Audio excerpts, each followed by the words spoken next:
Fall is in the air. It's not quite here yet, but I can feel it, and I am so excited. So excited! Hi guys, it's April, and it is time for my August wrap-up because September is here, and I can sense fall right around the corner, which means all kinds of yummy goodness. I'm looking forward to it, but right now I am going to focus on everything that I read for the month of August. I don't have any coloring wrap-ups for you this time around. I didn't finish anything. I'm still in the process of trying to complete this big poster by Thomas Kincaid. I have a feeling it's going to take me a while. I'll probably show you the progress of where I'm at during these videos. You can check it out here. I've gotten mostly the sky and some of the trees and the mountains done. This is a project. This is a thing that is going to take me through several months, through to next year at some point, most likely. The next couple of months is just going to be progress updates for that. But as for reading, I managed to read 11 different things this month, which brings my yearly total to 133. So I have successfully completed my yearly goal of 130 books. You can check that off. I can kind of just relax and just soak in the reads, which is what I do anyways, but that's beside the point. Those 11 reads ended up totaling 4,110 pages, which brings my yearly page count to 34,500 pages. It is kind of interesting that this is a nice round number. That doesn't usually happen. For the month of August, I ended up averaging about 133 pages a day, which means it was taking me about 3 days per read. In total for the whole month, I ended up spending 54 hours reading, which set my pages per hour to 151 pages. But now that I have all of the stats out of the way, what did I read? The first book I want to talk about is Enchanted No More by Robin D. Owens. This is a romance series centered around a woman named Jenny. She is the last Mistweaver, which is a magical being or human that can shift between realms and coalesce magic and balance it. This book takes place between the human world and the fairy world. You have a lot of fays and other magical creatures. Jenny herself is actually a mix between Jinn and human. So there's a lot of mixed race beings within this world. Mostly they're considered second class by the pure-blooded fae, but she also doesn't fit in with the human realm because she has a longer life. Here we have Jenny asked to help out the light folk because there is this surge of magic that they want to harness and control and put towards the light so that the dark doesn't get a hold of it. The light folk had first gone to her brother Roselie. He used to be a Mistweaver, but unfortunately because of an accident, he no longer has full control over his magic, which means he was trapped between realms, which is why Jenny originally agrees to help them because it's more of a rescue mission for her brother. While all of this is happening, Jenny is reconnected with one of her exes, and things just happen. This is a lighter read, which I needed when I picked this up. There is more to the series. This is actually just the first book. Robin D. Owens is a little bit of a hit or a miss with me. I have to be in the right mood to truly enjoy her writing because it is more towards that romance read with a lot of supernatural woven in. So I did enjoy this read. I'm interested to see where the rest of the series goes, so you'll probably see the other 2 or 3 books, I can't quite remember, in my wrap-ups at some point. Next up is Bookish and the Beast by Ashley Poston. This is book 3 in her Once Upon a Con series. This one centers around Rosie, whose mom has just recently passed. She's at this con and she meets this boy under mysterious circumstances. Unfortunately, doesn't get his real name or his number. And then a month later, she's thinking about it and she accidentally stumbles across Vance, who is now living in her town in one of the older mansions. And through a series of events, she ends up having to help Vance organize the library in this house. This is obviously based on Beauty and the Beast, which is why I was super excited about this read. I have a full review over this book if you want a more in-depth look at what I was thinking as I read this book. I highly recommend you go check that one out. But it is safe to say I liked this adaptation of Beauty and the Beast. It leans more towards the Disney end of the spectrum, but it still had a lot of its own elements, especially a lot of the fandom references littered throughout all of this, and just the love of books in general was just, it was right up my alley and it spoke to me and I truly enjoyed it. If you haven't checked out any of the books in this series and you really like retellings and you're the biggest nerd geek in existence, you should pick these up. I then picked up Beasts Made of Night by Tochi Onyebuchi. This is a Nigerian-influenced fantasy read, and it reads like one. It very much does. There's this concept of an Aki, which is a person who can actually take away someone else's sin and take it into themselves. This book is centered around a boy named Taj who has such an ability. In the place that he lives, they are looked down upon. They are the lowest level of human being that can exist, but the society still needs them to function because their elite class is seen as the most pure, the most sinless, and it is the job of a lot of these Aki to go and take away the sins of these leaders. Taj ends up being wrapped up in a lot of political things that are starting to go down and being used as a pawn for a shift in power.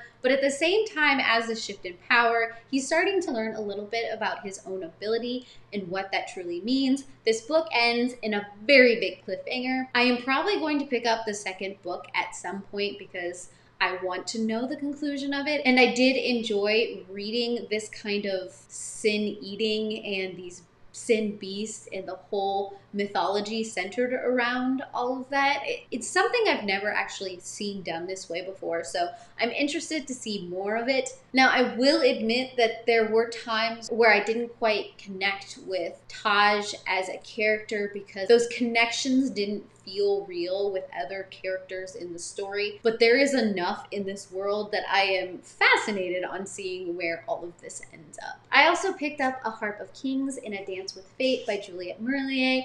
This is book 1 and book 2 in her Warrior Bards series. This series centers around Leoden, Brock, her brother, and a fellow warrior in training named Dao, who are all training to be part of the Swan Island Warriors. This is a continuation of the Seven Waters world that takes place years and years and years and years down the line. This is a direct continuation of her Blackthorn and Grimm series, but you don't need to have read either of those series to jump right into this one right here. I very much enjoyed both of these reads. I have full reviews over both of them if you want to get more details about these books. It is safe to say that both of these books, the character development and the world that Juliet Marillier sets up is just beautifully done. In book 1, we see the characters going on their very first mission together and how that changes the dynamic between all of them. And then in book 2, we have the setup that Juliet Marillier does so well, where you have this caregiver who is trying to remind their patient that this isn't the end. You have a strength that you don't even know about. And I absolutely love that about her writing and the way she does characters. There's just so much to each and every one of them. There is one more in this series, and it's not coming out until next year. I don't know what I'm gonna do with myself. And then we have The Way of Kings. My copy is in 2 different pieces. This is by Brandon Sanderson. This is book 1 of the Stormlight Archives. I am doing a reread of this series in anticipation of the next book coming out in November. I love this series so much. I have a vlog up that follows me as I reread this book. I had forgotten how much depth that Brandon Sanderson adds to his world, and it's just so heartbreaking what some of these characters end up going through. You have this world where there is shard plates and shard blades. You follow several different characters. You have Kaladin, who is a slave who is fighting on the Shattered Plains. You have Shallan, who is a light-eyed female, which is the upper class, who is looking to extend her studies.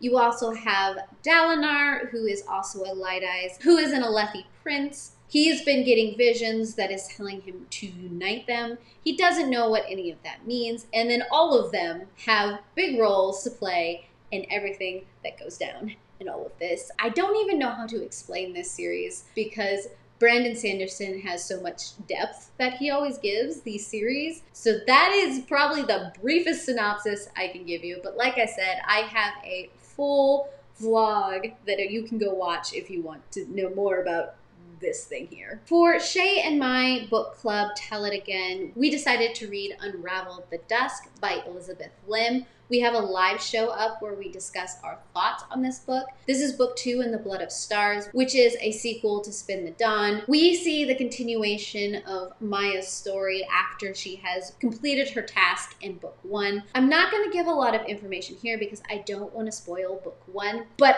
this book suffered a little bit in how it laid out timeline. This book felt condensed to the point where things didn't feel like they had as much impact as they probably should have. And we lost a lot of the character development we saw in book 1. All of the other characters outside of Maya seemed to have flattened out. We didn't get to see a lot of range from them. It was just a lot of Maya, which I can understand given what she has to go through in this book, but it was done in a way that you just lost everybody else and things just didn't feel as impactful as they could have. I also received an art copy of Bang Dream Girl Band Party Roselie Stage Volume 1 for a free and honest review.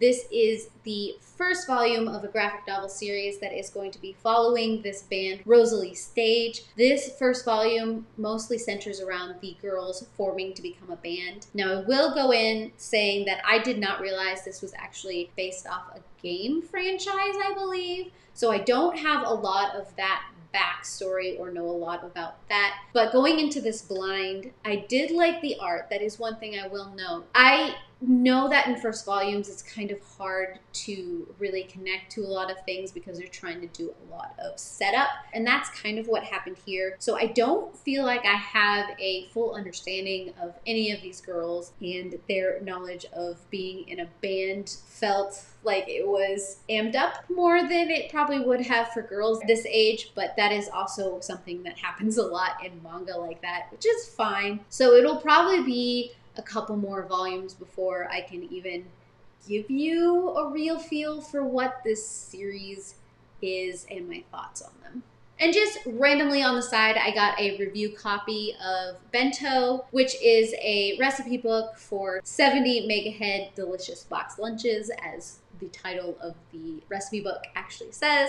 I thought this recipe book was very well laid out. I liked the imagery and I like how they laid out how you could make it a head and all the pieces that you can add in together. A lot of things looked very delicious in it, and if I ever maybe end up working outside of my home again, I'll probably be trying a few of these little lunches. And finally, I got a review copy of Not Your #Lovestory by Sonia Hartl. I have a full review up of this book as well. But this book follows a young girl named Macy who goes to a Royals game and accidentally spills her hot dog and her drink on a very cute boy. As this is happening, a stranger in the row behind her ends up documenting this whole meet cute, and it goes viral. Eric, the boy that she spilled her hot dog and drink on, suggests that they play up their relationship for social media, because both of them have some kind of social media presence that they are basing their future off of. At the same time all of this is going on, Macy is starting to develop feelings for a local boy, and this brings into question if she is really comfortable with what she is doing for clicks. I originally went into this book thinking that it was just a romance read with social media issues thrown in on the side. It was actually the other way around. This takes a deep dive into looking at what we do for clicks and likes and comments and how that affects us and how far we are willing to go. And it also takes a look at how media can build up or destroy people. This book has a lot to say, and I'm not mad about the fact that it leans more towards those kind of issues than it does the romance, because the romance is still there. This is more of a new adult read than a young adult, because Macy does get into some very adult relationships. But overall, I really enjoyed this book, but not for what I anticipated I was going to like this book for. I just liked what it was trying to say more than anything else. So those were all of the things I read for the month of August. Tell me down below what your favorite read for this last month was. And of course, if you would like to stay up to date with every time I upload, subscribe, and I heart your beautiful faces. Bye.